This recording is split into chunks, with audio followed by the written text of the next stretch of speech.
All right, welcome back to another edition of Who You Got. I'm Greg, he's Jimmy, and joining us again, back by popular demand, we got Ryan from Baltimore.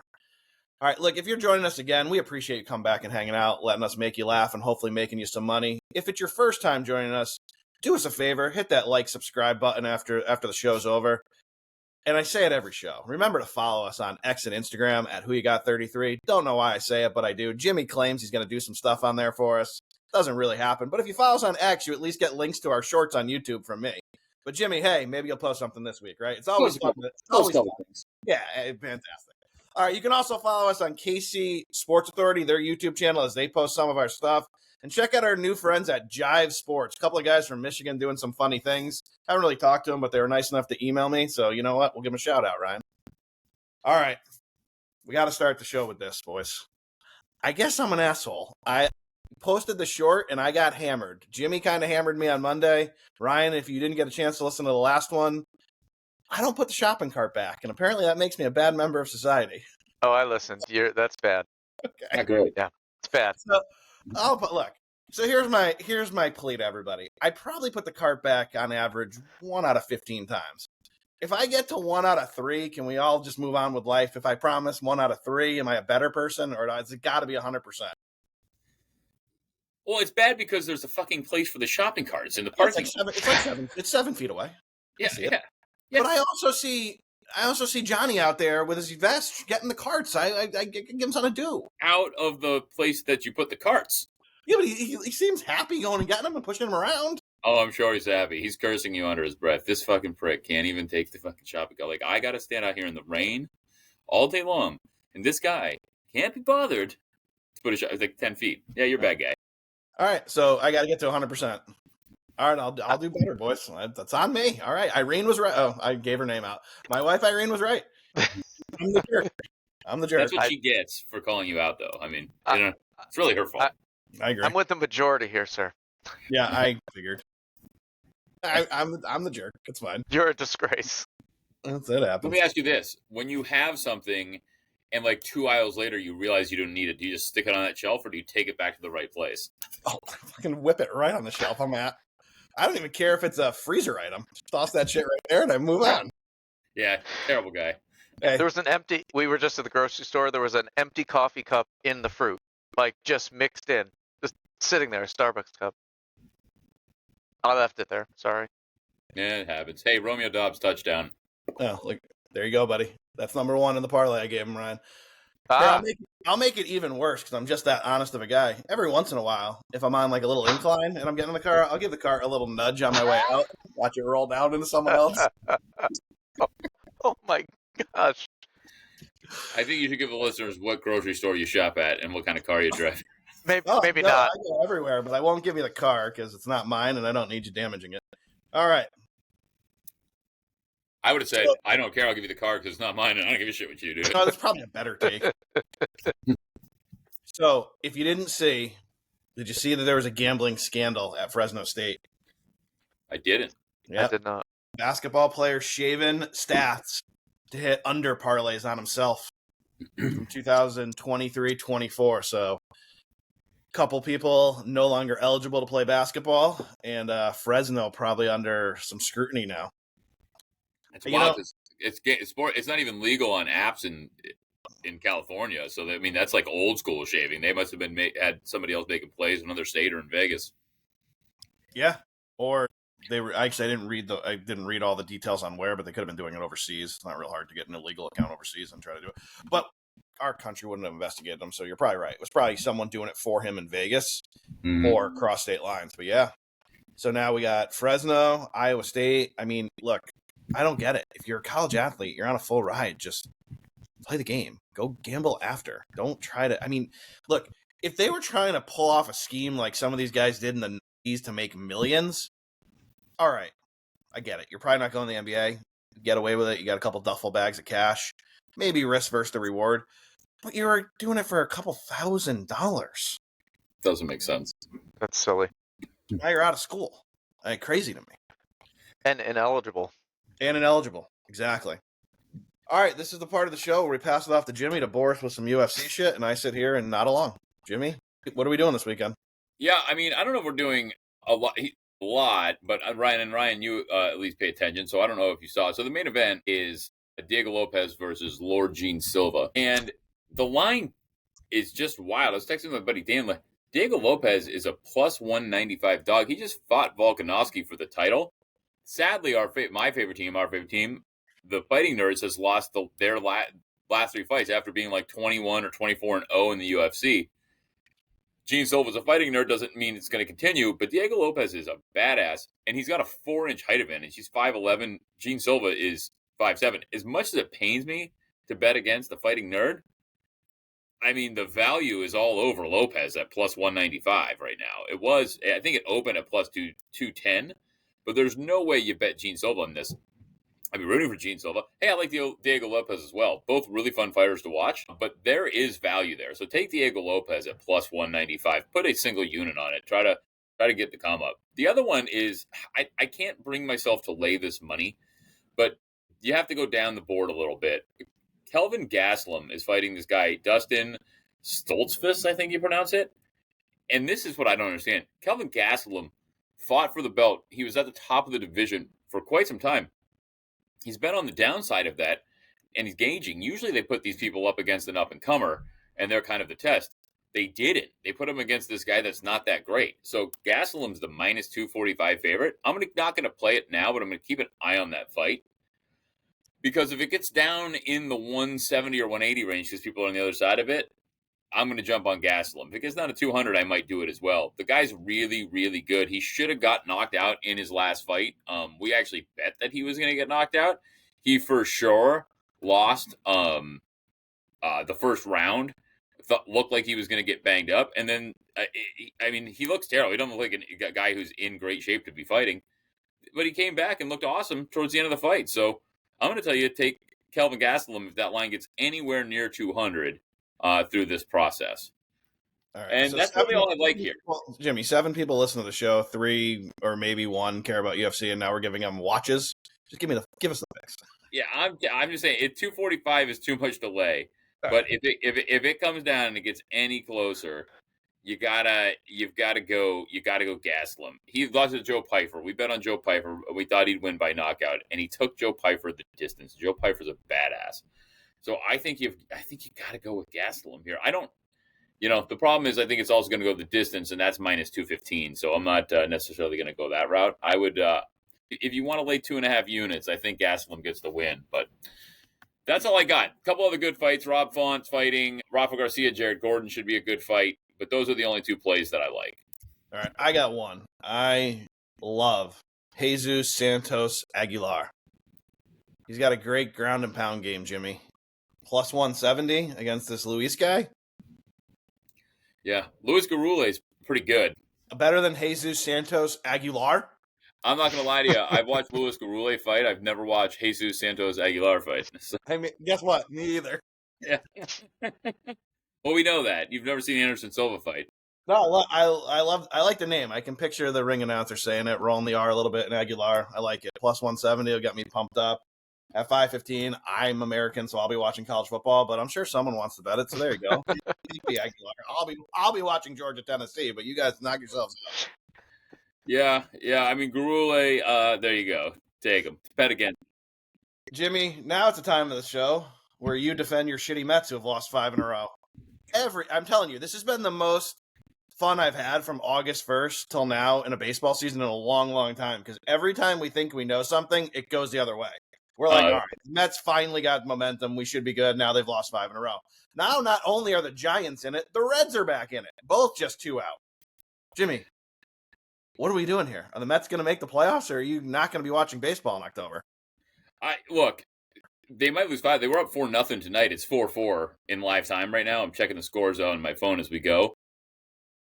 Yeah, it's bad. I mean, they got shut out the other night. The Phillies are taking them out behind the woodshed and giving them a beating.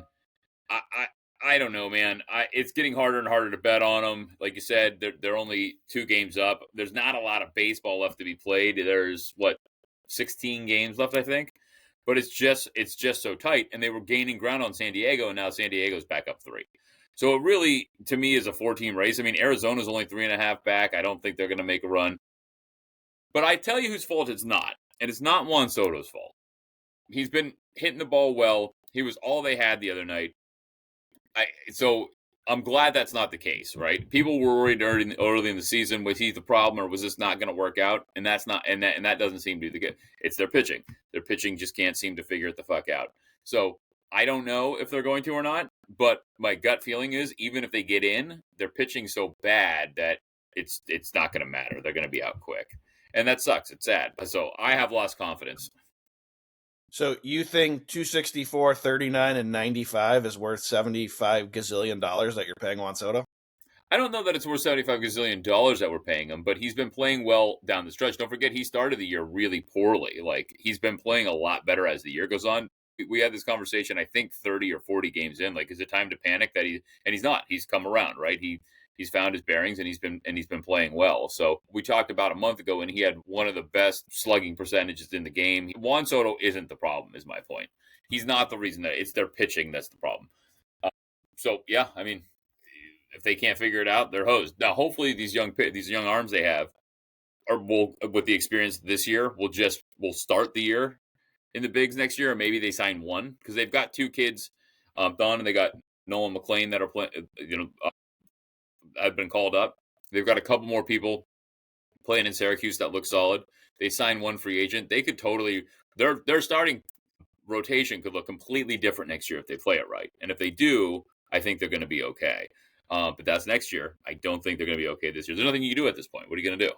Like, he's 64th in batting, but he's 7th in homers, 11th in RBIs, and 4th in on-base percentage. So I'm not busting your balls. He's had a decent season, but if you're going to be the highest paid player in the game and your team's not getting it done, well, then you better be first in all those categories. If I'm paying you $1 gazillion, sorry, you better carry me to the playoffs because, like him or not, and he's injured every once in a while, Aaron Judge is going to get the Yankees to the playoffs. Yeah, Aaron Judge is the best player in baseball, in my opinion. I mean, I think Aaron Judge is fantastic. So I'm not arguing that. I'm just saying he's not a bust. It's not his fault. It's not like he's in some super slump. And again, those numbers are with a slump to start the year, right? Like, he's played well from let's say at the 25% point of the year to now. So he's not the problem. It's all about the starting rotation. And their bullpen was supposed to be strong, and they're not exactly playing great either.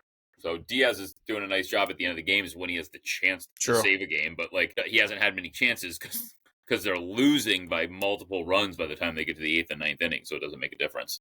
Who do you want at the plate in a clutch spot right now, Soto or Pete? I want Pete. I want the pull because he's done it. We've seen it, right? Yeah, he did it last year. Yeah, and he hit the home run. When I text you, wouldn't it be great if the polar bear hits a home run right now? And he hits a home run. Yeah. 1 second later for me, hit a home run. 10 minutes later with your lag, you saw the home run. So that was cool. Ryan, do the Mets make the playoffs for Jimmy, or are we laughing at him in 2 weeks? I think it's one of those organizational problems. The Mets just know how to lose. I don't know. It just can't come through. NFL has a few of those teams. I mean, there's one on the screen right now. Hey, you watch it. Yeah. It's tough. It's tough. I mean, they're in every sport where there's not good management. There's not good investment, whatever it is. There's not good extra point kicking. Yeah. No, I got to tell you, you brought up kicking. It's getting almost like comical with the kickers. Like, a 60-yard field goal is just like it's nothing. It's routine. A 45-yard field goal was 20 years ago. When we were growing up, like, you wouldn't even attempt a 50-yarder. You'd be like, send the punter out. God damn it. You'd attempt a 60-yarder with 2 seconds left to go in the half, and they would have somebody there back to run it back in case it didn't make it far enough. Now it's not even a question if it's going to make it. I want to say it was the Broncos. I can't remember who they were playing because I'm getting old. But because I think it was the Broncos who tried a long field goal, Ray Lewis almost murdered someone on them returning. I remember that. He threw the block, and the Ravens guy ran it back. Look that play up and just type in on YouTube, Ray Lewis block. I watched that live. I watched that game live. I remember. It was a Sunday night or a Monday night game. And I saw it off, like, you saw it in, like, the background, and I looked at my brother. I was like, my brother Tim, I was like, that guy might be dead, Tim. Yeah. Like, he hit him so hard. He didn't even get a flag. No, because you could play football in 2001 or 2 whenever it happened. You were allowed to play football. Now, Ray Lewis would have been suspended for 22 games for that hit. Yeah, It was one of the best hits I've ever seen. It was But awesome. yeah, like literally when we were growing up, if it was a 45-yarder in the first quarter, teams might punt. Yeah, but you got to remember, not only have the kickers gotten better and, just all the training and the strength and diet and all that stuff that they, I'm sure, never used to do. I mean, you got to remember the turf, too. How many real grass fields are there where people are going to slip? No. All of that stuff's synthetic, or large majority of it. Hey, Are you guys saying like Sebastian Janikowski, who was pounding beers with a big belly? Yeah. Listen, it's not a blanket statement. It's on the whole. Yeah. No, Janikowski was the best. He was like, he had a big belly. He was drinking beers. He just showed up, boot the ball a mile. The John Daly of the NFL. He really 100%. was. That's a great analogy. Yeah, I was just going to say, Ryan, are you saying Sebastian Janikowski wasn't working on his craft? The guy was a beast. Let's be serious. He was hit that ball forever. He could boot it from 60 back then. The problem was you had to kind of wake him up because he was, passed out on the sideline. You're like, Sebi, I need you out there for a field goal, buddy. Listen, hey man, you need a little bump. We need you in the game. Do you think that's where the line "Hold my beer" came from? Because Sebi was literally like, "Hold my beer." Could be. I knew a guy that will remain nameless that went to Florida State with him and used to see him at parties and said he was wild. That's fantastic, and I believe every second of it. Yeah, they said he could really put on a show. We got to get him on the show. Let's get some Florida State stories going, Jimmy. What's wrong with you? You're holding out on us. All right, I got a off sports topic for a second here. I just got to throw it out there because it was great to see. So Ryan, are you a Superman guy? It's fun. Yeah, sure. All right, Superman and Lois on HBO. Have you watched it yet? No. Okay, me either. I'm putting it on my list. I met the actor, Alex Garfin is his name, plays Superman's son in The City. I had a conversation with him. I got to tell you, he restored my faith in 21-year-olds. He was the most down-to-earth, cool dude I've met in a long freaking time. He got a fan out of me. I'll promote him and tell anyone, check this kid out. Not bad, by the way, to star in a show like that when you're 17. And I went back and looked it up. He was actually Linus on the Peanuts movie. And when he was 15, he was the voiceover. Cool kid. And where he won me over, boys, was when he looked at me. He's like, "Nah, I love bourbon and scotch." And I was like, "Oh man, when I was 21, I was drinking the garbage." He was like, "I like Macallan 12." I was like, "You know what? You're off to a good. You were raised right. You're ahead of the curve, sir." Yeah, doing well. So shout out to that guy. What a great I'll put it right on my watch list. Yeah, put it right on the watch list. Follow this kid's career. I will be following him because he was that cool. He really was. You would have never known he was like, a celebrity, really. Yeah. So I went on to Instagram. I was like, "How big is this kid?" And he has 150,000 followers. I was like, "Jesus Christ!" Talking to this kid, you would have never known. So I just wanted to bring that up. So, all right. Yep. Yeah, kids. Yeah. That's generally the case. All right. The other thing I wrote down for us to talk about before we get to college football picks. Monday night. I just forgot how good the Manning cast is. It's the best way to watch Monday Night Football, boys. Oh. Do we agree? Absolutely. It is, and I didn't watch it this week, and I should have, but I did not. But it is fantastic. Yeah, they're great. They just have great chemistry. They just run a great show, and they get great guests. Bill Murray's going on. I mean, they had Saquon this week, and and Randy Moss. Good guests. Yeah, great guests. They always get great guests. Yeah, I love watching the Manning cast. I did not watch it this week, and I don't know why I didn't. I'm sure there was a bad reason, like I was yelling at kids or fucking, I don't know. There's a good reason. I didn't even think of it. I was cooking dinner. Yeah, probably so. But it is great. It's the best way to watch the game, for sure. Especially with, the only possible argument you could make for it's not the best way is, if your team is playing and you're not but if it's, if you got a couple of bucks on the game or you're just football fans, because that's the thing about football. I'll only watch the Mets and baseball. I'll watch a lot of basketball, but I'll watch any football game, right? And that's how most people are. So if there are two teams that you don't really care about, just want to watch the game, it's absolutely the way to watch it. Yeah, it's something. The background, the stories, yes, it's all awesome. All right. We got college football. We got NFL to get into. But because we went into Club 81 last week, I got a bunch of things that were thrown at me this week. So I wrote down 2, but Jimmy, I think we got enough to last us for about a year now. So we'll hit 1, and then I'll come back to the second one because the second one I knew was coming, and it's a much bigger discussion. So someone threw a candy one at me. Ryan, I hope you might know these because you were in high school when they came out. Oh God! So they're both gum products that came out. One came out in 91, one came out in 93. Were you a Crybabies guy, or did you like the tongue splashers? Crybaby. I don't even know tongue splashers. Tongue splashers came in little pink cans, so if you ate them, your tongue turned that color. I never knew those. I knew Crybabies, and then remember Warheads came out. Warheads were, I looked Warheads up because I was interested. I think that was sometime after, yeah. Hey, little secret. When you're in a meeting all day long, like a couple of us will be at some point in the near future, and you start to get tired, and you're like, I've drank 7 fucking cups of coffee, and I can't pee anymore, and I'm getting like shaky and falling asleep at the same time, I grab a pack of Warheads, and I eat them every time I get tired. No shit. Yep, that's so you've been eating Warheads? You've been eating Warheads at the meeting and holding out on me? Yeah, that's my secret. Warheads at the meeting. Warhead, bro. I'll bring a bag. I have them too. Yeah, but I'm telling you, that's the way to do it. Like, you're like, I cannot drink it. I can't get another cup of coffee at break. Like, I've drank 7 cups of coffee. I feel like a crackhead, and yet I'm still falling asleep. Warheads break you right up. Jimmy brings up a great topic. We're gonna hit that in a second, but I'm a Crybabies guy too. I didn't love the tongue splashers. I was huge on Crybabies. Ate them so much I get a stomach ache. Jimmy doesn't even know what a tongue splasher is because he lived in Erie. I do. I think it was the adult film you two starred in. Well played. Zing. Well played. Hey, this is a family show, Jimmy. What's wrong with you? All right, I was misinformed. Ryan, Jimmy brings up a great point, and you know the meetings we're talking about. Why is it that after 7 cups of coffee, we're still falling asleep? You're like, I'm like, I don't get it. Yeah. Yeah. Why are we tired? Can anyone answer that? No, I don't know. Because he's 100% right. The first. Did you guys watch the chart? Why you sit down all day? Right. Yeah. Did you guys watch the chart? Did you watch the Charlie Sheen part 1 thing on Netflix? It's on my list. I heard him. I heard him in an interview though. He's something.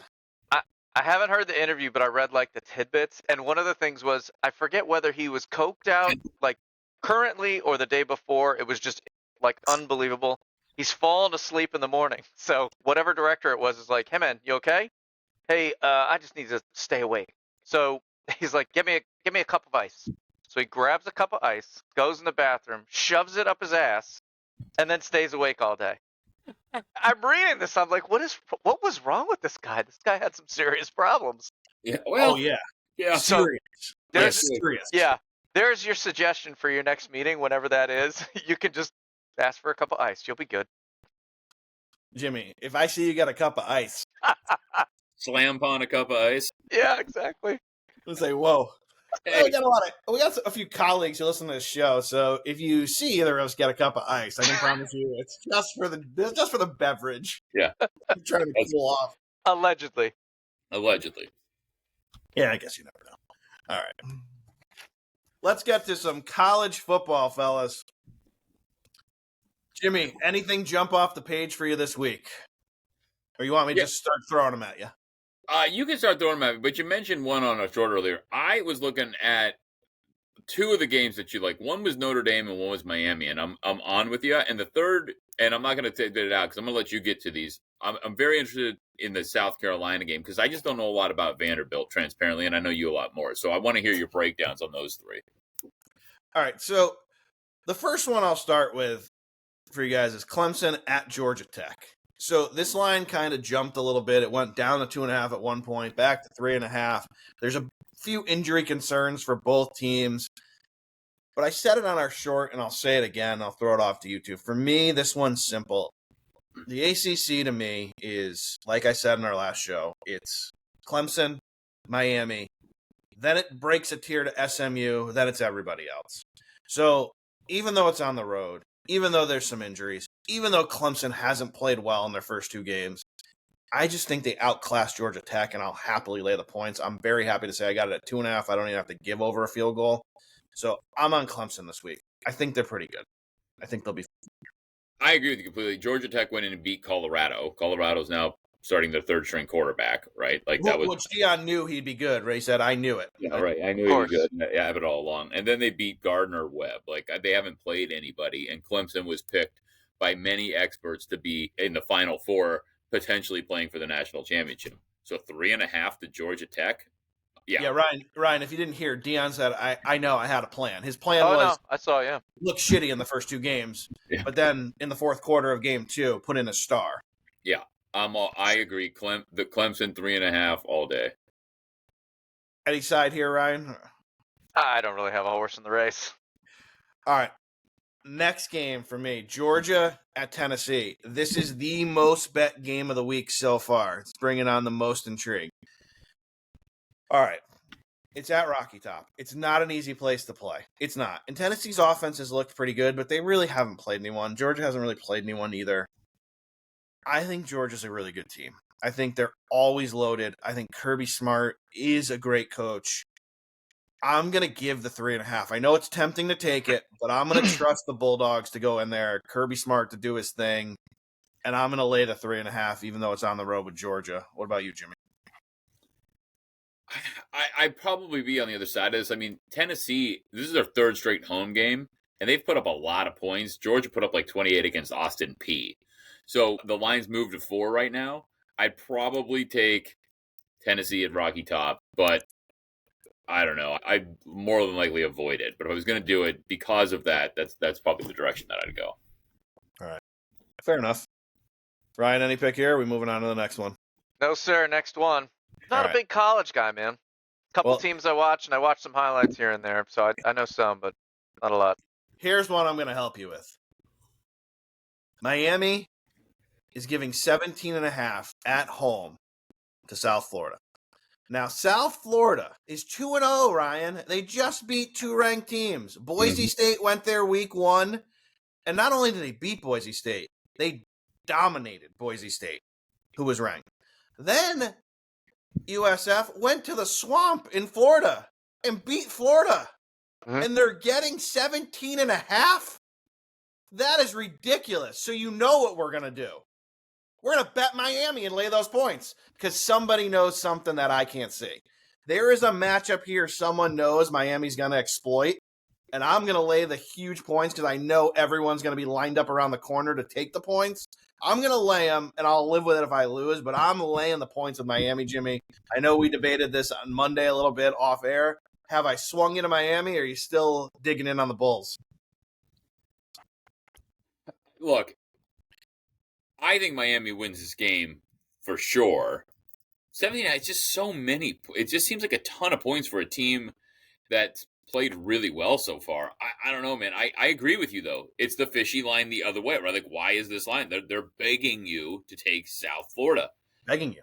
Yeah, so I think so. And look, I talked about it 3 weeks ago on our kickoff show, 4 weeks ago now. I think Carson Beck, I think at the time he was like 18-1, was a reasonable pick for the Heisman. Yeah, I think you might be onto something. I think maybe South Florida finally runs into a buzzsaw and they get toppled by 28. Or It's a really weird line. Or I'm with you guys. Just maybe what we told you all summer is true, and Miami is a top 5 team and the best team in this conference and a real threat to make the Final Four.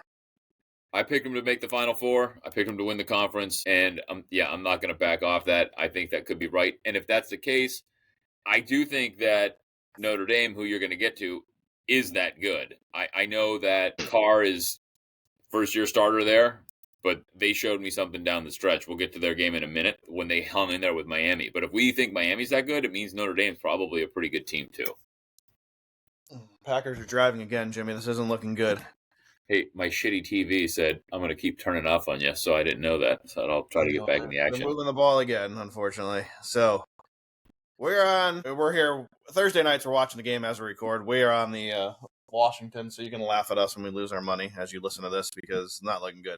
But the reason we did it, Ryan, is this. The splits at Circa were on Washington. On DraftKings, they were on Green Bay. Now, normally, the clowns bet at DraftKings because every jerk-off in America has a DraftKings account, and the pros are in Vegas lining up at Circa and know what they're doing. So I said, hey, let's go with the pros. Now, I hope I didn't offend anyone. Jimmy's one of the jerk-offs as a DraftKings account. I would consider myself a much better gambler, but it's fine. It's fine. There's two of us. He still has his DraftKings account, so he's still a jerk off. Well, it was 15 too. I don't have the score up now, but I definitely would have gone with Green Bay. They're hot, man. They're on a roll. They're excited after last week. They're moving. No, they are. And that's what we talked about, unfortunately, on Monday. So if you watched our preview on the YouTube short, you might be confused because we said bet Green Bay at home. And then we flipped the script and we took Washington. So we might have made you some money and screwed us. But hey. Yeah. Thank you. We call it there's a great line by, and this is what Greg and I talk about when we should just our initial picks. There's a great line by Maynard from Tool. I've done the math enough to know the dangers of our second guessing. We should have gone with our first fucking. Yeah, hey, well, happens to everybody. It happens to the best of them. All right, Jimmy, you brought up ND at A&M. So this is one of the games of the week, one of the night games. They're laying 6.5 at home.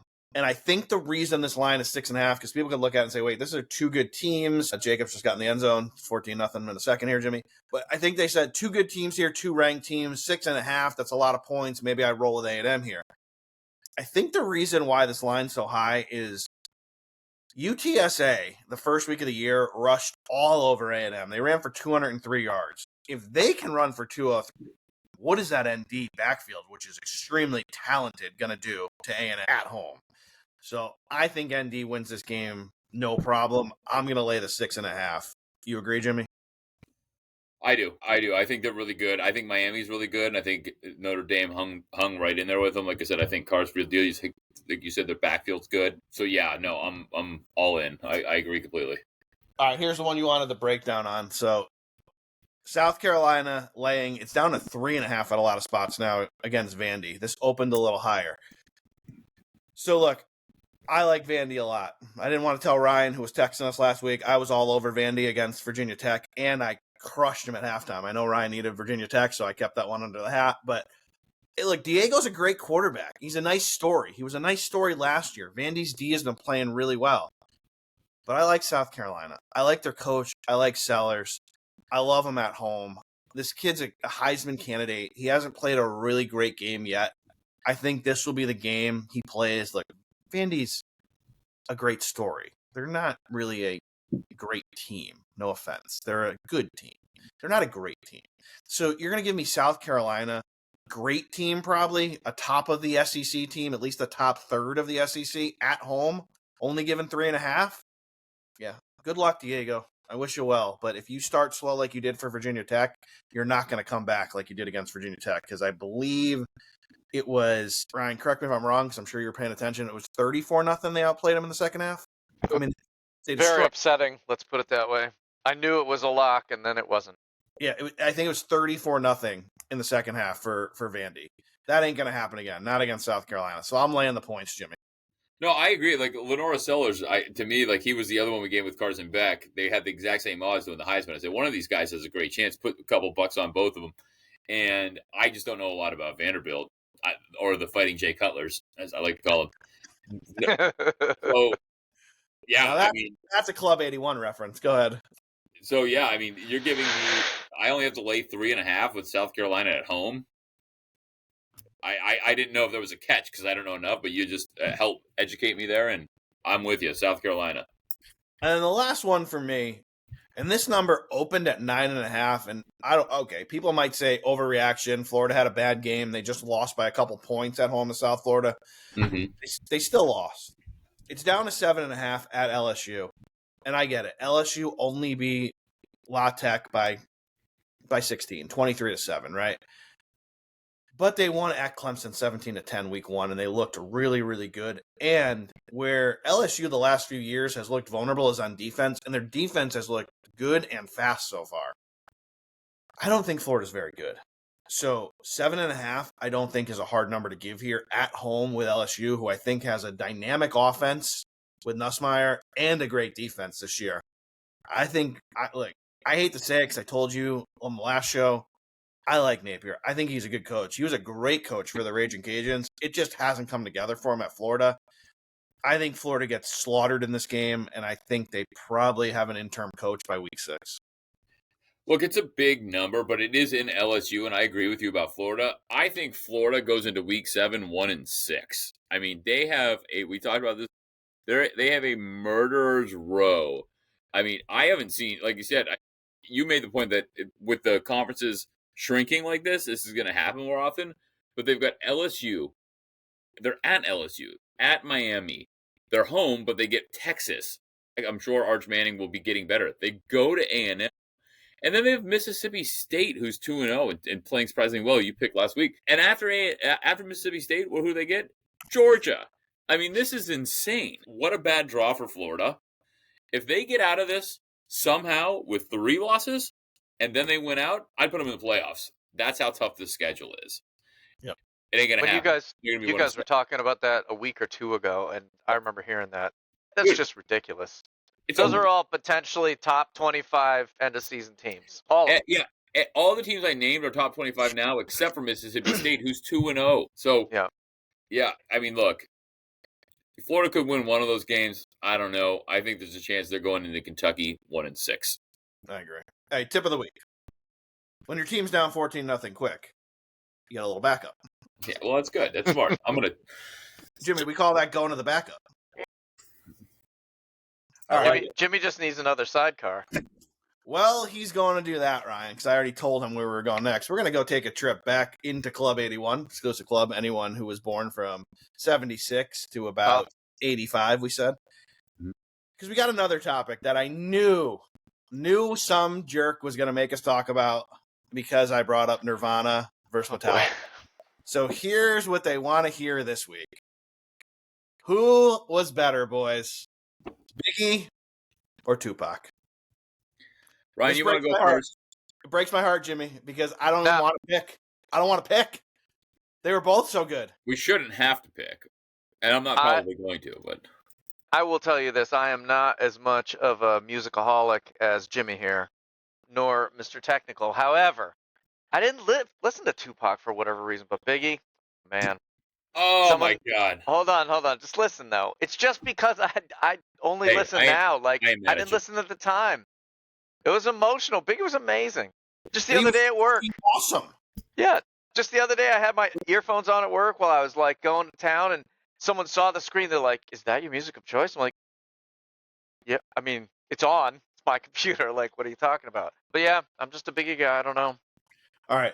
Jimmy, before you even go, I got to ask Ryan because we're going to talk about a movie. So if you want to go get a drink, you probably, we already know you haven't seen it because you already got made fun of it for it. You're back.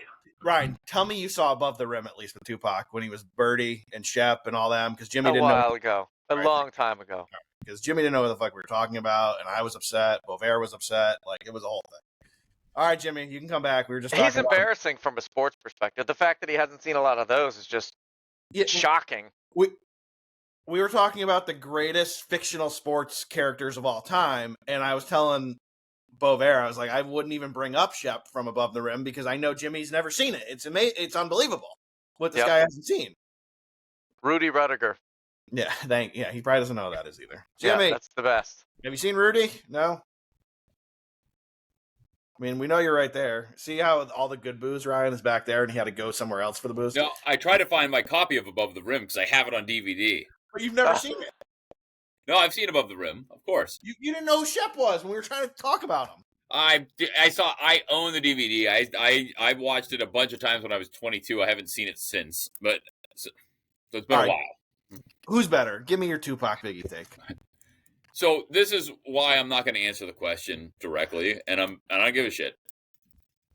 If you asked me, just like we talked last time, if you had one collection and I could only keep one of their collections, I'd rather have Tupac but they're two totally different rappers. Tupac was a poet. He wrote, like, his raps were like poetry. Biggie was just a straight rapper. He was the greatest rapper, just rhymes, flow. I mean, he could freestyle. There's a great song with Eminem that obviously came out after that was unbelievable with him and Eminem going back and forth. Biggie was the better pure rapper. If you were just talking about rhyming skills on, but Tupac's music, he was a poet. He was unbelievable. I have a Tupac poster in my garage still. It's framed. It's there. I love Tupac, and I mean, the All Eyes on Me double album, front to back, it's phenomenal. Biggie All has of the his best. albums are great. Biggie has my favorite rap line of all time, and it was one of the opening lines to Boiler Room. You either sling, crack, rock, or got a wicked jump shot. Yeah, great. It's a great line. Notorious Thugs when he was on with Bone, with his first verse is one of the greatest verses of all time.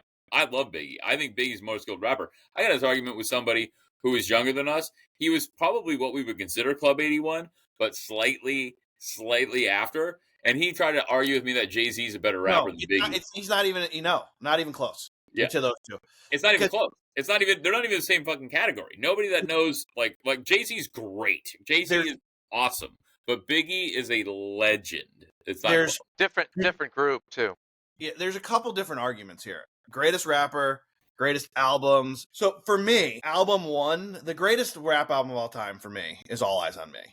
But 1A could be Ready to Die. Yeah, Ready to Die is fantastic. And then the problem is, I don't even know if I call it number 2. 1B might be Doggy Style. So it's like there's so many good ones from that little set of time that we grew up in. Yeah, I agree. Look, I think that Biggie he didn't, even though they died after Tupac, he didn't have as much content. Like Tupac put out a lot of content. And again, like Tupac was just more. Makes Biggie almost more special because the two albums he put out were unreal. Yeah, Biggie is the Nirvana in this argument. But and I love Biggie. I'm not taking anything away from Biggie. I love them both. That's why I say I'm not really choosing one. I think Biggie was the better rapper. But if you had to say whose catalog do you want to listen to till the end of time, it would be Tupac. That's tough. Go ahead, Ryan. This is certainly not technical, but like Biggie's, like the bass in those songs, the rhythm, it was amazing. It was like boom, boom, boom, whatever. However you feel when that kind of thing happens, it just grabs me more. And I just didn't listen to a lot of Tupac. So nowadays I know what I'm talking about a little bit, but back then I wouldn't have known. And at this point, like I'm emotionally attached to Biggie more so. Biggie's cadence was unmatched. It was It's a good way to say it. It's true. His style was just, there was no one like him. Yeah. The only thing that ruined Biggie's albums was every time fucking P. Diddy was in the background just repeating the lyric. It's like, all right, bro, are you the producer? Do you want to be around? Like, what are we doing? Yeah. So let's just skip that subject altogether. Yeah, I was never a fan of him, ever. Look, Jimmy, I can't wait to hear yours. But for me, if I'll give you both my takes and I'll listen to the response. If I'm given a top 5 albums, it would probably be All Eyes on Me, Ready to Die, Doggy Style, The Chronic, Straight Outta Compton, and honorable mention, America's Most Wanted by Cube. And if I'm giving my top rappers, I don't know. This is hard for me because I think there's an argument for Tupac, for Biggie, and certainly for Ice Cube. I don't know who the top dog is. Top rapper, because Ice Cube, all time, his lyrics are just unbelievable. All time, you're talking about? Yeah, it's Eminem, 100%. It's not. He's great, but he's not. I don't think he's with those guys. Yeah, my opinion, he's one, and then you got Snoop 2, and then those guys all fall in. Yeah, look, and no disrespect either. I love Eminem as well. Rap God was his like tour de force, like when he just slayed everybody. It was unbelievable. But I don't know, Greg. Like I would have to really think about my top 5 because All Eyes on Me and probably a less popular take, but Machiavelli those are both in my top 5. I loved that album. I love that album.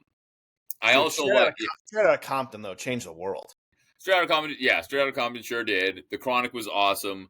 I'm a huge fan. I know it's Cleveland, but Bone Thugs, the East 1999 album, I love. Front to back, that was a great album. This is a very random one, but Clip's Lord Willin', I think it was 2002, is one of my favorite rap albums of all time. So I've got a few others. That's kind of where I start to sort of fall off. There's a lot of other albums I like, but I'd have to really dig in to figure out my top 5. But I know All Eyes on Me and Machiavelli would be in my top 5. Both of them Tupac. Ready to Die would be there as well. So maybe there's 3. Bone, that would be 4. And then I get it that the Clips album didn't have as much, obviously, isn't as influential, but I just ran that album for a year and a half in my car when we had 6 disc changers. It was always disc 1. So I'm going to put that there, Virginia. I will say this, though, Ryan, because I'll never forget it. It was my senior year in high school. You'll know because we grew up in the same state. It was on 104, which was the alternative channel for us in the state of Connecticut. And I was driving around with my buddy in high school, and we heard the first, beat drop of My Name Is. And I said, what the fuck is this? And I said, we're going to hear more from this guy. And that was the first time I ever heard Eminem. And I was like, so I would say this, he probably sucked me in quicker than anybody else. Because when I heard that song, I was like, what is this? Well, it's like, and give me more. Fuck the police, like you said. Like, that was a shocking lyric, right? You hear that 2 seconds. Eminem, at the beginning of what? The first 30 songs he ever did were like, bam, just like you just said. Yeah. And you're like, well, wow, this is all different. And there were different styles. And I would argue, and I don't know a ton about music, but like he collaborated with a crap load of people. All like those hooks he has on all the most recent albums, incredible choices. Yeah, what he does with them is amazing. Off that I think that's my favorite album by Eminem is the Slim Shady LP, and if I had $1 million was like it was the most serious of all of his songs, and I thought it was one of the best off that record. But yeah, he's done a lot of great collabs with a lot of people. He's got a lot of great songs. Superman was always one of my favorite songs. After that, Eminem's got when he was on Jay-Z's album. You remember Nas when did that diss track, and he said Eminem murdered you on your own shit. Like that was his line. Eminem's verses was that his verse on that song he has 2 verses on it, and they're unbelievable. I don't know if you guys know that song, but if you don't, Ryan, go find Renegade on Jay-Z's album. They're might be outside of rap got 2 of Eminem's best verses. You can't go wrong with any of the ones we're talking about. I mean, and when you talk about Straight Outta Compton, like Ryan with Fuck the Police, you can't go wrong with any of them either. I mean, Dr. Dre, we're gonna really argue he's not one of the top. Eazy-E was fucking awesome. Dr. Dre isn't a great rapper, though. He's a great producer but he made a great album. We just said The Chronic could be one of the top albums. It could be because it was so good, but if you're just like putting it, that's where I go back to like the Keep Your Heads Ringing, Jimmy. Keep Your Heads Ringing is not a good song. What's that? Keep Their Heads Ringing, not great. No, it's great. It's a great song. But my point is, like, nobody's going to argue that Dre's one of the best rappers. He's a great producer. He writes great songs. That's why The Chronic was so good. That's why he didn't come up with another album until The Chronic 2000, right? Because he's not a natural rapper. He's a producer. He just happens to be able to rap as well. The Chronic was classic. I had the Let Me Ride. Remember Singles? I had the single of Let Me Ride. It was cassette or CD? Cassette? Cassette. Oh, yeah, cassette. Yeah, absolutely. I mean, I get it. Eminem's popular in a time where digital music's everywhere. Everyone has access. It's all over YouTube, that kind of thing. But the amount of his work that's recognizable, to the average American ear is like ridiculous. But don't forget, I mean, and again, now we're going down a rabbit hole, but if Dr. Dre to me gets put in whatever top you want to put him in, I have no argument because we don't have no Dr. Dre. Guess what? We have no Eazy-E. We probably have no Ice Cube. We definitely have no Eminem. We have no 50 Cent. We have none of them. Oh, he's the greatest. He's the greatest rap producer, in my opinion, of all time. He's the greatest producer. 100%. Yeah, and he can rap on top, so that just makes his stock even higher. Yeah, no, he's fantastic. You're getting to a point where it's like, what impact have you had? That's a different question, right? So I appreciate that perspective, and I never disrespect the guy. He had probably the largest impact of anyone. True. In the entire rap world. Did you guys? This is the last thing I'll say about this because I know we have to move on at some point. But did you watch the documentary about Jimmy Iovine on HBO like a few years back? Jimmy Iovine, Dr. Dre, The Defiant. Yes, I absolutely did. Yes, I did. It was phenomenal. It was awesome. It was unbelievable. He's the one that gave Dre the idea for the headphones. He said he was going to come up with sneakers, like Sneaks by Dre. He's like, no, Beats, headphones. Beats. And he walked down the beach and he floated off. He's like, he was like, he made $1 billion for telling him that. He owned part of that company. It was fantastic. I bet the best story from Jimmy Iovine was he's from Brooklyn, typical Brooklyn, like Italian guy. He's working all these guys and they fly him out to work with Tom Petty in LA. And he's in LA and they put him up in this place and stuff starts happening and he calls me. He's like, why'd you guys put me in the middle of nowhere? They're like, Jimmy, you're in the middle of LA. He's like, I'd never been anywhere about Brooklyn. I thought I was in the country. It's fantastic. I will. All right, I'll end with this because Jimmy's. If you haven't seen Straight Outta Compton, by the way, the movie, it's probably what, God, 8 years old now, maybe I more. have. Something like that, yeah. Yeah, I've seen it. Go watch it now because it's the best. And the fact that Ice Cube's son didn't win an award for playing him is still a travesty to this O'Shea day. Jackson Jr. Should have won, and then whatever the fuck is it, an Emmy, a Golden Globe, whatever it is, should have won it for that year. I don't know It was- what else was out that year, but it was a pretty good movie, yeah. It'd be an Oscar. It was a movie. I'm not talking the movie was great, but Oh. no, thank you. Yeah. His performance was Hey, unreal. no, I got you. All right, Jimmy, don't. Remember we talked on the last episode. Don't correct me in front of the guests. I mean, off air, just text. Correct myself. All right, let's move on to the NFL. Jimmy, why don't you start us off? Who we playing in the NFL this week? All right. So this line. It's an awesome start, by the way. No, I just can't figure out this line. I'm fucking confused. Like, this line says we should go the other way, but I'm not going to do it. I'm going to take the bait. I don't get it. Why is Dallas only minus 4.5 against the Giants? The I Giants don't either. suck. And They suck. If they were playing Jackson Dart, I'd be like, oh, okay, maybe they have a spark here. If somebody on Dallas was injured, I'd be like, okay, yeah, that makes sense. None of that's happening. Like, what is like? I don't get it. So I'm not taking the bait. Dallas is minus 4.5, and it's at Dallas. So that means that they think they're a 1.5 point favorite on a neutral site. Like, that makes no sense. The name I forgot earlier was Abdul Carter. They've Dexter Lawrence. They've got Burns. I get it. They've got a great line. They can rush the quarterback. Dak's mobile enough in the pocket. Maybe he gets sacked a couple times. CeeDee Lamb's not dropping a couple balls again. He's getting in the end zone. Like, the line makes no sense at all. Brian Dable, gone by week 6. Unless he starts Jackson Dart and we see something out of them. So give me Dallas minus 4.5. Am I crazy? Like, what? I don't know. I can't figure it out. It seems like the gift of the year. And normally we say go the other way when it seems like a gift. But I'm not going to do it this time. Nope. If I'm looking at this one, I'm saying if I'm betting this game, it's only going to be the Cowboys. How about you, Ryan? I meant that I am only betting the Cowboys, but I'm not betting this. They did it last week. They covered their, 8.5 or whatever it was. I think their spirit's broken, frankly. I think they're just done.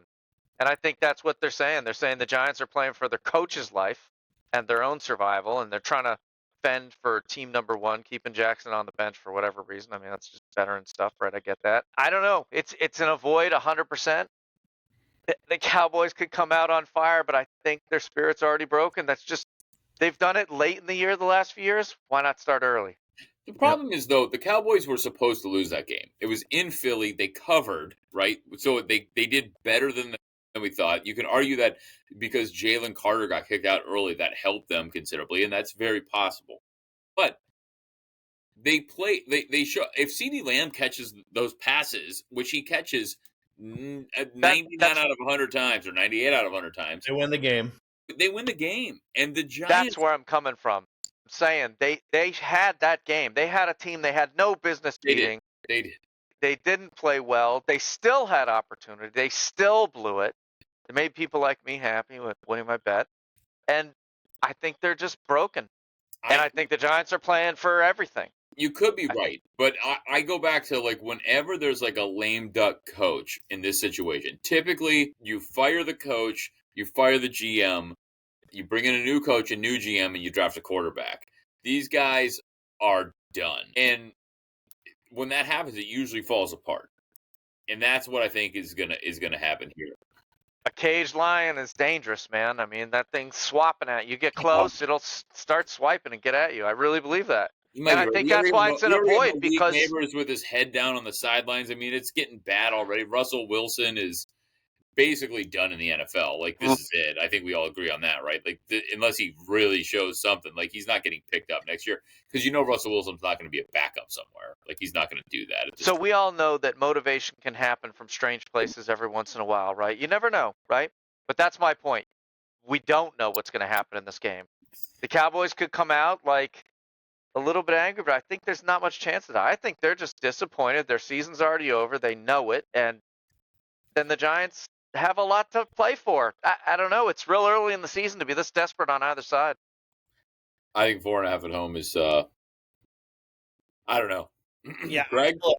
Yeah, Yeah, I'm on the Cowboys. I think the Giants suck. I think Daboll's living on Coach of the Year from 3 years ago.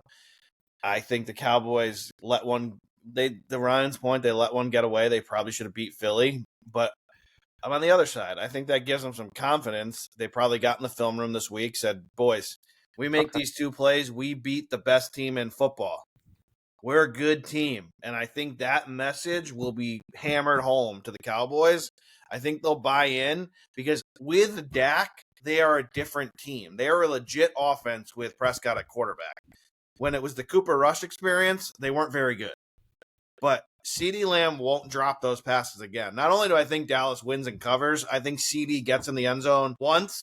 And if you're bold like me, bet him 2+ touchdowns. He might have an unreal week. He's going to go for over 100 yards this week, too. You think that line's going to get bigger? I do. I think the Sharps will come in late and put some more money on Dallas.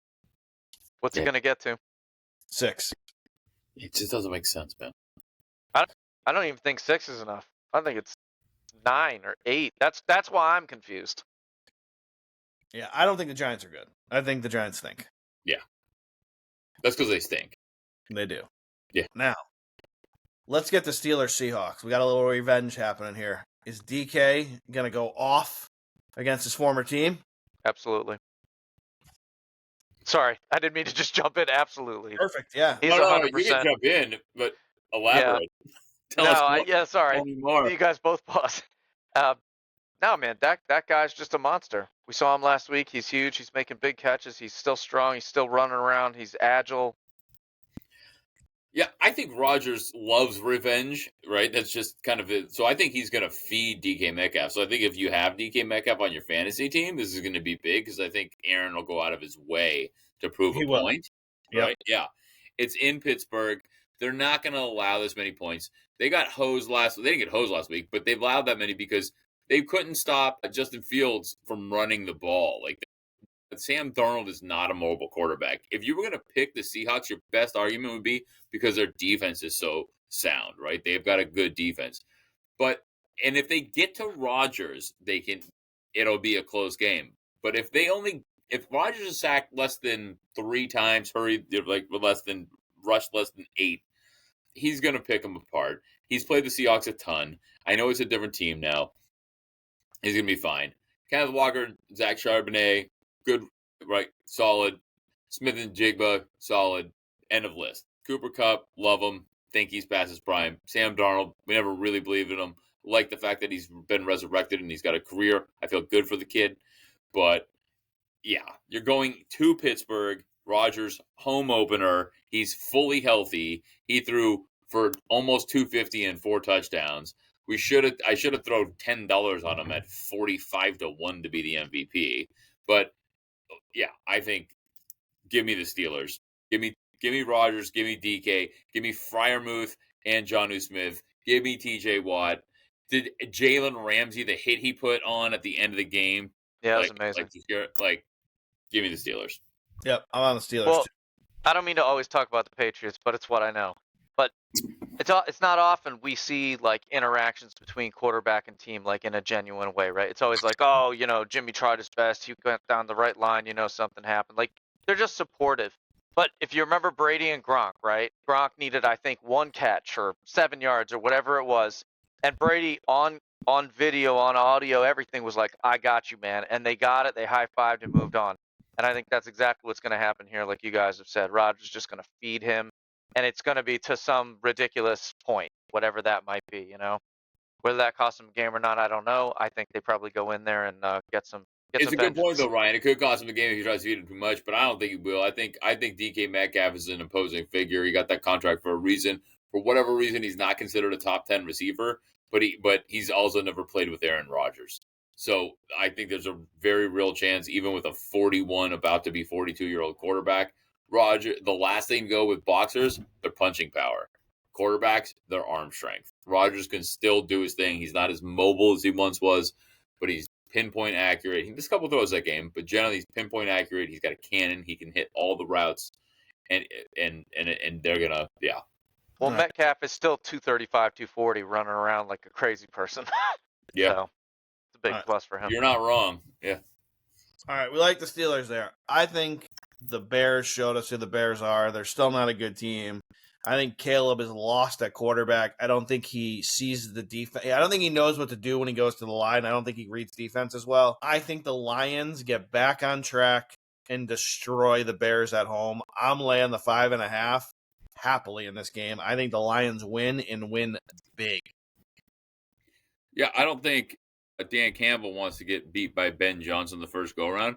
I'll tell you, if the Lions somehow manage to lose this game, it's time to panic. 2 games in, it's time to panic, right?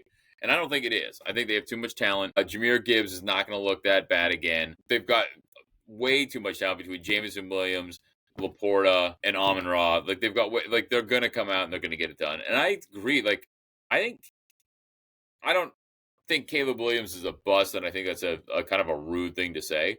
But I don't think he's going to live up to first overall pick expectations. We saw what he did in the second half. Now, he's had 4 head coaches, 18 or 19 games, and a bunch of offensive coordinators. But it's the decision-making. They pointed out all the routes that were open, the designs. Ben Johnson designed these plays, and he's throwing it to the wrong person. You know, it's not just he's holding the ball too long. He's just making the wrong read.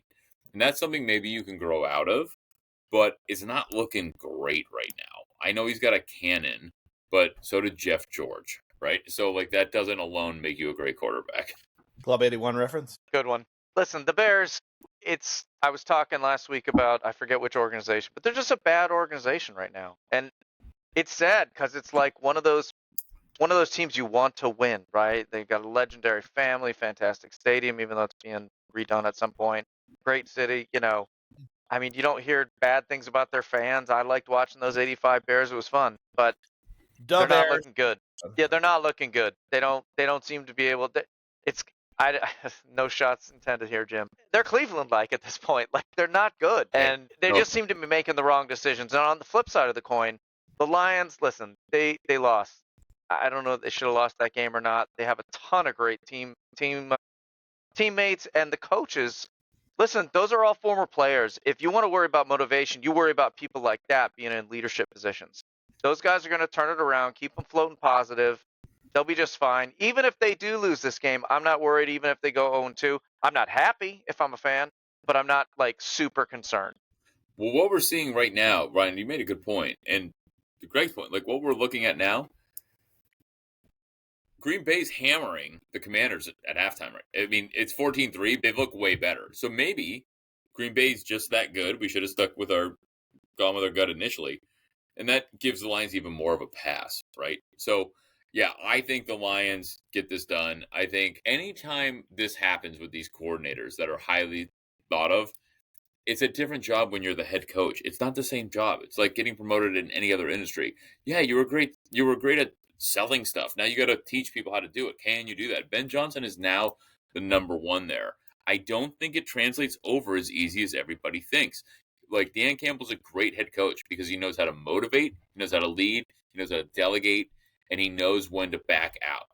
Ben Johnson hasn't done it. He's a great offensive mind. He might be the best offensive coordinator in the league. Doesn't make him a great head coach. So this is what we're going to find out. I haven't done this, but I guarantee you that if you stack up 32 teams and you go back, whatever you want to call it, 40 years, and you look at, like, losses and kind of the middle of the pack and the upper pack, you'll notice that it's all good management. And the Bears just have nobody that we know. They're not successful. They don't seem to have a pedigree in at least the position they're currently in, and they can't get it done on the field. Caleb Williams looked a little bit lost at times. He looked confident, but almost more like he was faking it rather than, feeling it. Yeah, I agree. I think the last thing I say, Greg, and I'm done. Dan Campbell made Aaron, Glenn, and Ben Johnson look good, not the other way around. No, 100%. I think the Lions smash them. I think we're all in agreement here. Here's where we're going to get in a little bit of argument, and I can't wait to hear Ryan's take. I think we got 2 mediocre to bad teams at best in the Dolphins and the Patriots this year. I think the Patriots are probably a year early here. I think the Dolphins are on the downswing. I think I mispredicted this division when I said I thought it would be Bills, Patriots, Jets, Dolphins. I think it's actually going to wind up being Bills, Jets, and then Dolphins or Patriots, either way. Because this game is in Miami, and I think they have the better skill position players, I think Miami wins this game by 3 to 7 points. I'm going to take Miami at home, giving 1.5. I think these are two not great teams. That's my take. I think the quarterbacks, I don't think Tua is very good. I think he's timid. I don't think he plays well. I think A-Chain is probably the best player on the field on both teams. I hope they use him well.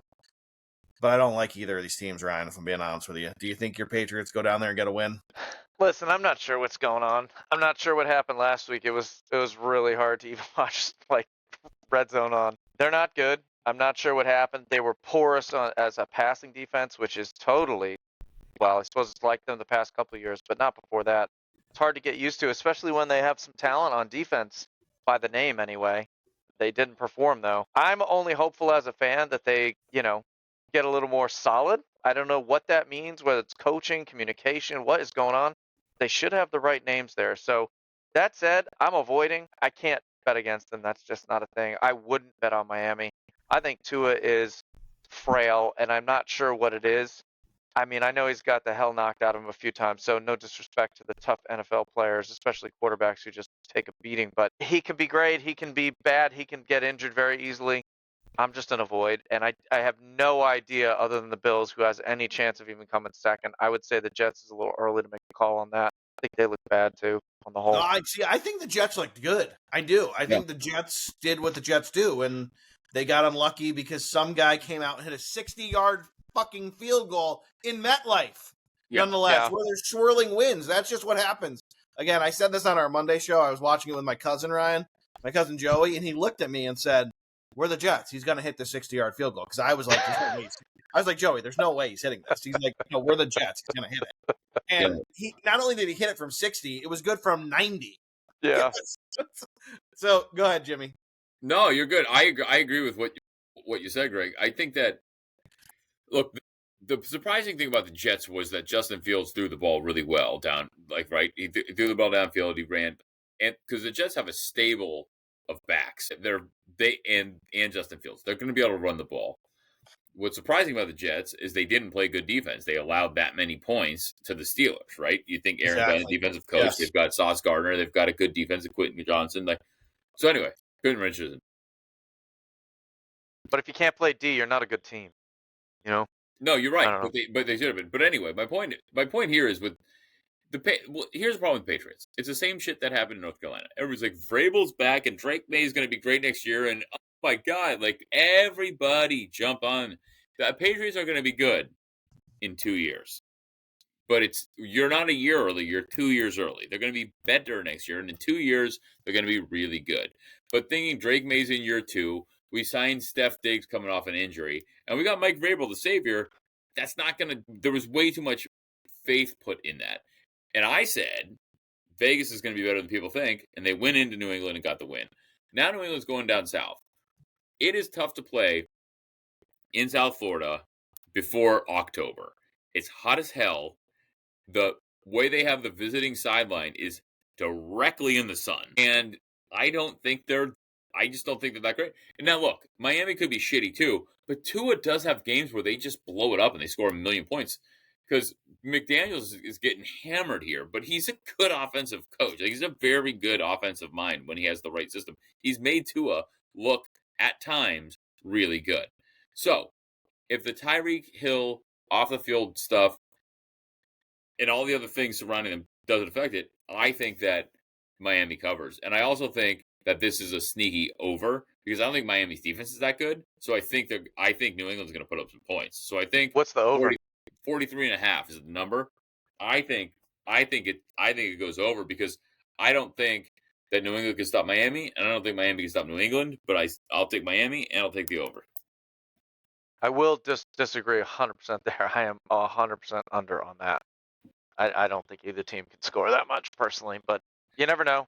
And Miami, it's early in the season, right? Miami shows up and scores in bunches. And Drake May he had a bad QBR last week through a pick, but he had almost 300 yards. He does. I mean, he throws the ball around the yard. So what do you 7 think? Points. Well, 7. I think it's never under until it's over. That's right. Deep. Yeah. It is. I think a lot of people are confused by that, right? Yeah. And All I right. like the unders most time. Greg's talking. The unders are the bet. But this one, I'm like, Unders. they're not. They scored Underdogs. 8 and 13 last week. The last week, it would have been 21 would have been the number. There's too much talent on both sides of the ball and not enough talent on either defense to not let this thing fly. All right. Fun fact before we get to Colts and Broncos, excuse me. When Jimmy pauses, count the seconds. That's how many drinks he's had. So if it's like 4 or 5, that's how many drinks he's had. Just fun fact for being his friend. I know that. Like when he pauses, that's fine. All right. Colts are getting 1.5 at home from the Broncos. Here we go again. I said it last week. People gave me shit. Give me shit again. You can hit me up at Whoyagot33 at Gmail. Tell me I'm stupid. It's fine. Hit us on X. Tell me I'm a dope. But I'm going to tell you again. Hammer the Colts. Because, again, everyone's going to bet the Broncos. The Colts are a good team. I don't know why people don't want to accept it. They're a good team. They're going to be 9-8, 10-7. They're going to be right there for a wild card. And they're a great home team. This is a sucker line. Everyone's going to try to bet the Broncos because they think the Broncos are the AFC West darling and they're going to play a bad Colts team. It's only 1.5. Colts win this game. And, again, it's going to be in hand by third quarter. We're going to be like, oh, can the Broncos come back? Colts win this game. Danny Dimes puts up big numbers. JT gets in the end zone. Pittman gets in the end zone again for Jimmy. Colts win. Jimmy, go ahead. I agree. I don't even think Danny Dimes has to pick up big numbers because I think Denver's good, but the strength is their defense. So I think this one would be the under to be low scoring, but the Colts pull it off. Bo Nix, I like him. I think he's a good quarterback. Greg was down, didn't love him in college. I like any quarterback that starts that many games and plays that well. I think they just they've seen a lot. They're not rattled by the moment.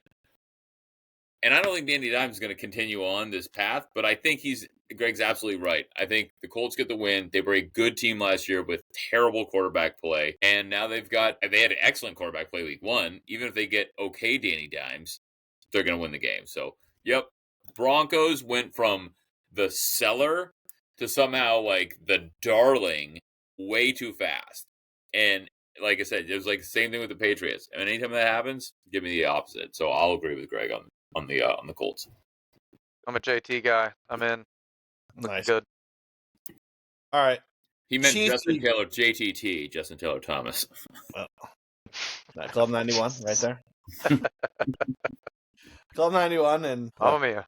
like I said, we have colleagues who listen, so I can't say what I want to say, but off air, I'll tell you what I think of that comment. Hey, listen. All right. Chiefs-Eagles, revenge game of the week.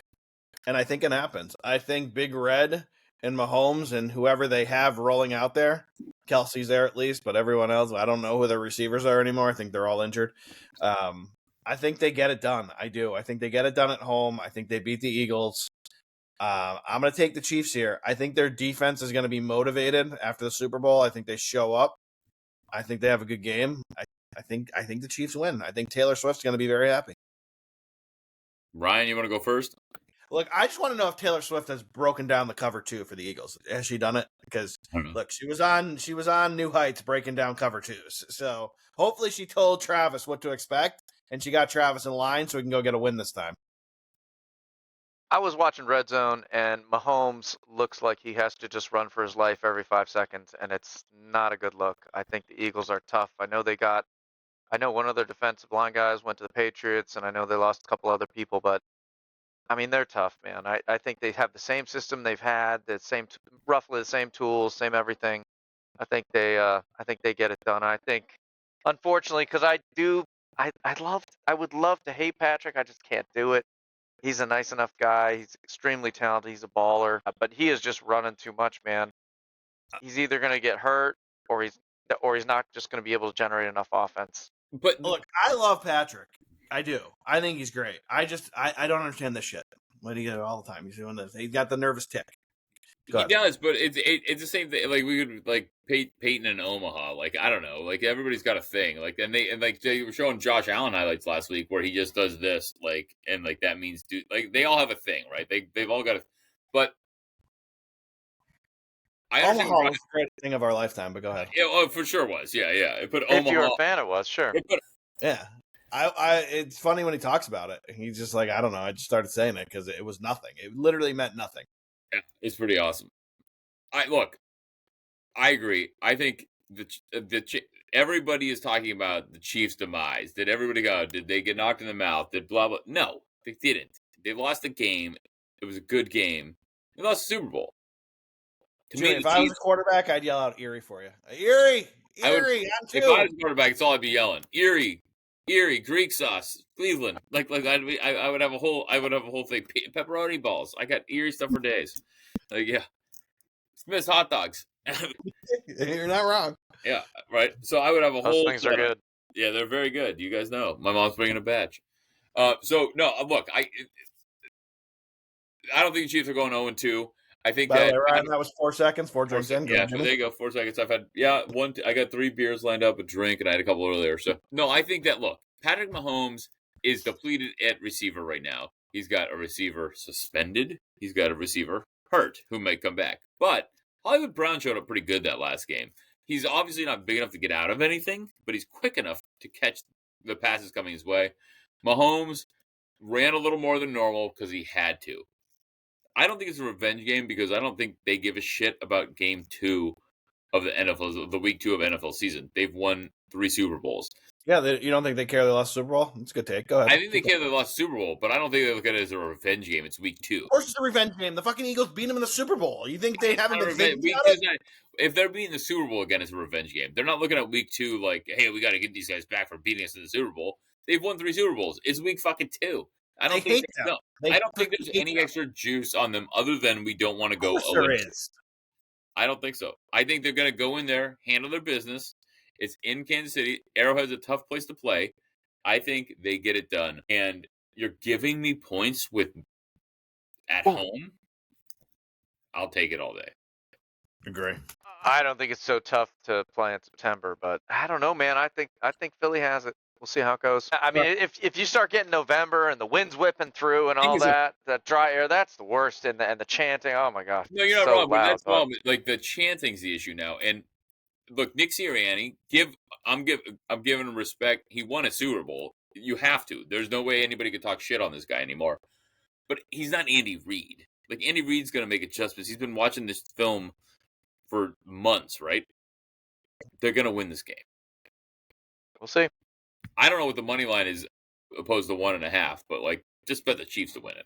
Probably what 110. It's not much. Yeah. All right, last game, Monday Night Football. Awesome game here. Texans given 2.5. Some places have it 3. They're hosting the Bucks. For me, this one's simple. Look, the Texans didn't look great on offense. The offensive line's question marks, but they have the best front 7 in football. They're home. They're playing the Bucks. This is the second road game for the Bucks. I love the Bucks. I think Baker's a great quarterback. I've said it a million times. I think he's the most underrated quarterback in this league. But they're not going to go into Houston and get a win, not against this defense. I think Stroud and Nico figure it out a little bit this week. I think Collins will get in the end zone. I think the Texans will look much better at home on offense. I think the Texans win this game and easily cover the 2.5. Go ahead, Jimmy. Defend your boy. No, I agree. Look, I think that this is a tough one for me. I think that Baker is that. Cleveland should have kept him. Would you go on a date with Baker if he asked you? You would, right? Listen, I'd be like, hey, he's the one that got away, so I have to take a second chance. right? Like we're all married. You can't say that out loud. I get it, but there's the one that got away. Baker's mine. Right? You guys really fucked that relationship up. You really did. It's a classic story. I left the one that I should have kept for a criminal. Somebody that turned out to be not what we thought. Yeah. I took a chance. I thought we could fix him. We couldn't. We said, no more massage parlors. He said, but I'm sore. So I love Baker because we shouldn't have let him go. It's clearly the wrong decision. You could argue that maybe Baker wouldn't be as good as he is now if he didn't have the chip on his shoulder. I would argue that's fucking bullshit. He was awesome until he separated his shoulder, and we played him a goddamn year, and we should have benched him and let him heal. Anyway, I digress. Another example of mismanagement. I still think you're right, though. Tampa's on the road again. The line's short. And the Texans are good. They've got great play. Like they've got an awesome defense, and they've got a good offense. Nick Chubb actually didn't run the ball great, but he didn't run the ball terrible. They've got Nico Collins. They've got weapons there. And C.J. Stroud's an accurate passer when he has time. The biggest detriment to the Texans is their offensive line. C.J. Stroud, any time at all, they're going to be just fine. So I'm with you. I'm on the Texans. Tampa, I think, does run away with their division this year. It's not going to be a situation where they're 8-8 and they're trying to get to 9-8 or 10-7 to win the division. I think they're going to win the division outright. I'm sold on them. I think this is the week that they lose. Ryan, you with us? I don't have a lot on the. I thought Baker played a spirited game last week, and I'm gonna be rooting for him, but I'm gonna avoid. All right, touchdowns. Here's what I like to get in the end zone this week. Parlay it, round robin it, play him straight, whatever you like. I think CD gets in the end zone. I think he makes up for last week. I think he's going to be motivated. He gets in. Jamar Chase gets in. He's definitely going to be motivated. They had a bad week last week. That team's going to score this week. Jimmy, every time the Colts got down to the goal line, they said, hey, we'll throw a quick screen, or, hey, Danny Dimes, sneak it in. Jonathan Taylor, we're going to pretend you don't play for us. Not this week. They're going to let JT get in the end zone. They owe him one. So JT gets in. I think Laporta gets in for the Lions. And give me Shakir from the Bills to get in. Those are my 5 this week. Again, parlay them, round robin them, play them straight, whatever you like. I think those are our 5 this week. You got anyone, Jimmy? No, I love your picks. I think that CD for sure gets in. Chase gets in. I like that JT pick because, I don't think Danny Dimes isn't going to end up with 34 touchdowns this year. He's not going to run ball off to JT, you jerk. Like, what the hell? Give my guy a touchdown. Give him some help. The only one that I'm is Shakir, but sure, why not? Maybe he gets in, right? So we got to put a plus 200 something in there. I mean, we're trying to make some money here. Yeah, Jimmy. I get it. I went to what I would. I don't have the odds up live.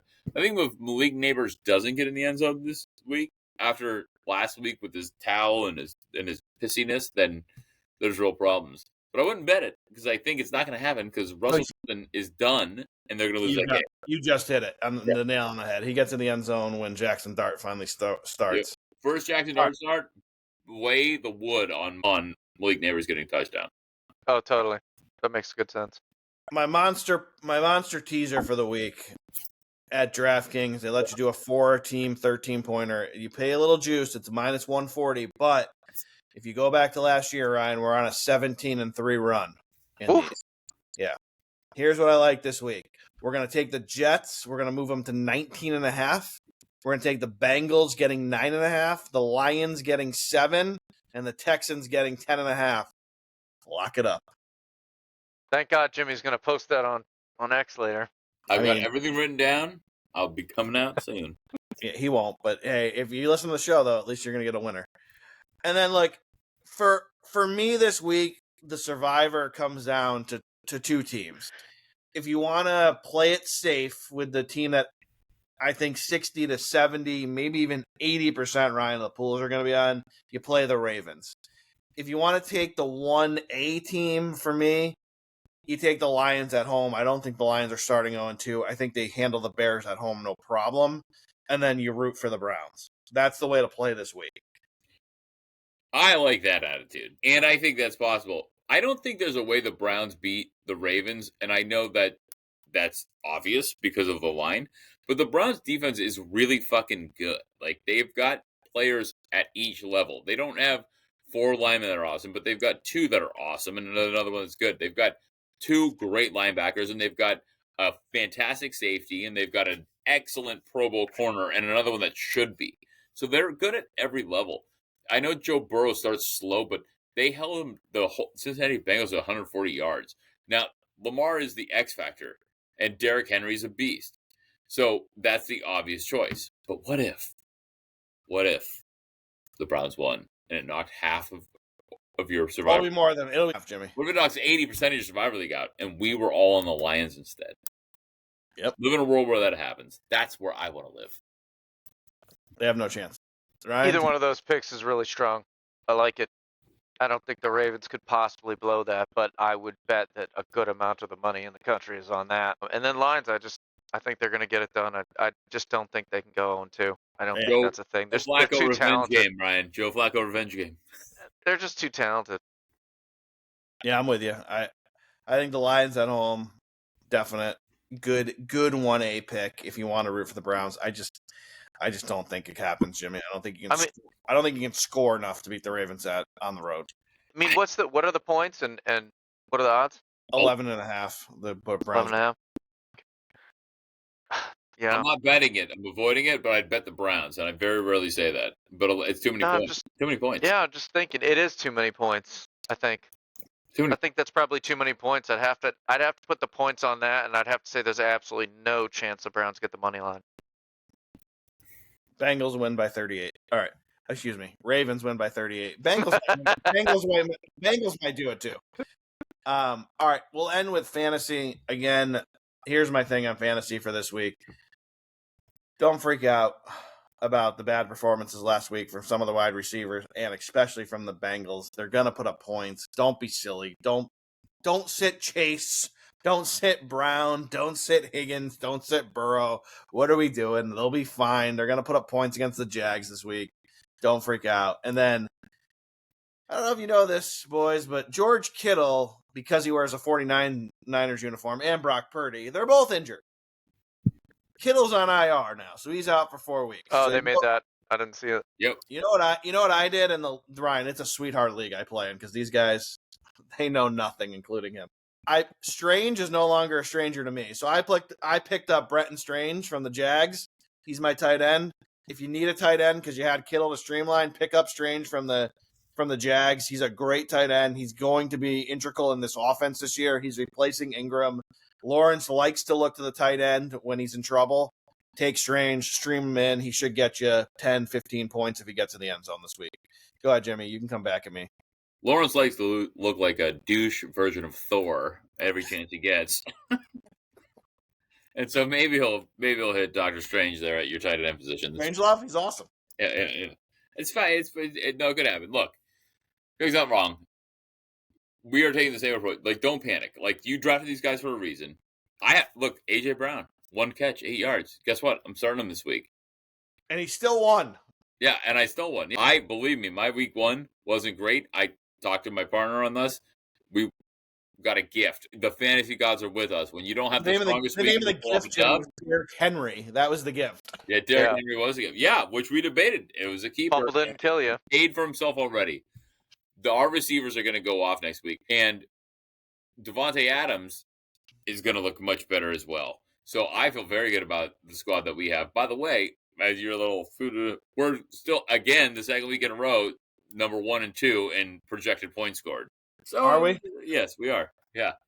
So, and last week I clearly ended up I got a win, but at the bottom, some of our studs had bad games. But guess what? They're studs. They don't do that 2 games in a row. Law of averages, everybody. We'll be fine. Ryan, no, there's some good pickups though. Hey, Danny Dimes was on the waiver wire for everybody. Aaron Rodgers was on the waiver wire. If you're in a Superflex league or even a league where you just got a shitbag quarterback, there's some options out there. You drafted Tua thinking it was going to go well again, and it did not. There are some options there. So yeah, I mean, keep your eye out there. And there's some like younger running backs coming out. You got Judkins, and he just signed, and that was a good call by you in a keeper league. Obviously, he signed. He's in. We'll see about his legal matters. I don't know. Is he beating people up? I'm not at the airport. I don't have a camera. I can't tell you. Jimmy, I'm playing for the future. I gotta learn this keeper league strategy. Oh, the only thing I have to add to any of that is Kittle seems like a nice enough guy. Like, you haven't heard a bad word about the dude, personal, professional life. Yeah. No, he's great. Yeah, like it's Kittle here. What's that? Nobody's talking shit. No, he's great. No, I'm just saying that's my only feedback, that it's tough, to get started in a game. You're potentially a Hall of Famer, but you're minimally like close to an All-Pro. You're somewhere up there, Getting hurt like week 1, that sucks, man. You work all off season. I don't know. I agree, but it's a hamstring pull. Like, he didn't get his knee. I understand. That's even worse. That's like walking around, you feel fine, and then you just can't play. Like, that sucks. Well, here's the deal. Greg had a great call on Strange with Douche Thor. But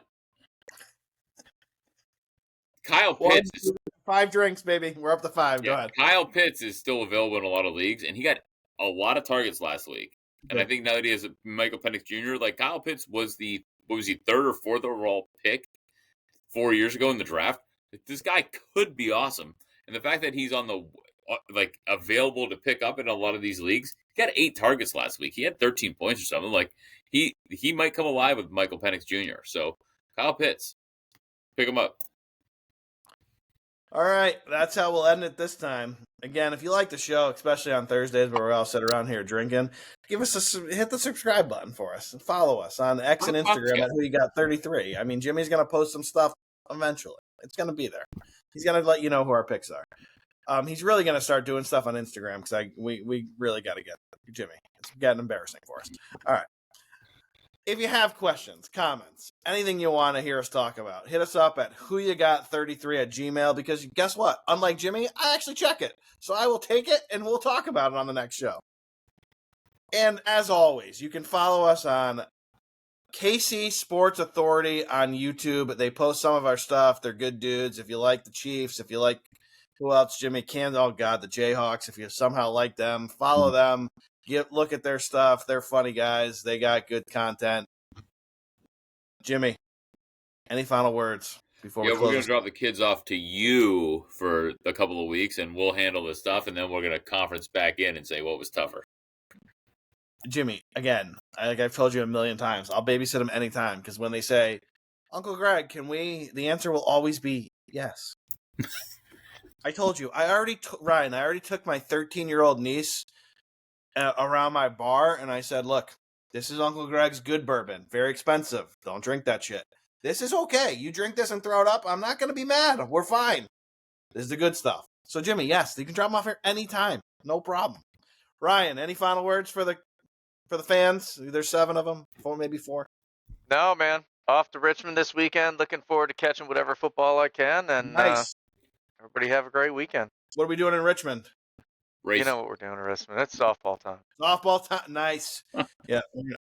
Eventually we're gonna have to interview. We're gonna have to interview a few people from the Cray family who are good athletes. Yeah. Okay. Right. Yeah. We got the shittiest athlete in the whole family on this podcast. Yeah, eventually we're gonna have to interview. Brian was a great wrestler, and he's not giving us any tips on NCAA breading wrestling. Eventually we're gonna. You get to NCAA wrestling, I'll do segments, no problem. I know all that stuff. We can talk about it when we get to the tournament. I mean, I watch every match. Yeah, we'll give you 12 seconds. Eventually we're going to have to interview the daughter and the nephew on here about their athletic abilities. All right. I don't know what we said, but we said a lot. We said a lot, boys. All right. Good luck, everyone. That's how we end it, right, Jimmy? Let's cash some tickets. Let's make everyone some money. Hopefully we made you laugh. Jimmy gave out a total, so if you bet it, remember, it's never under till it's over.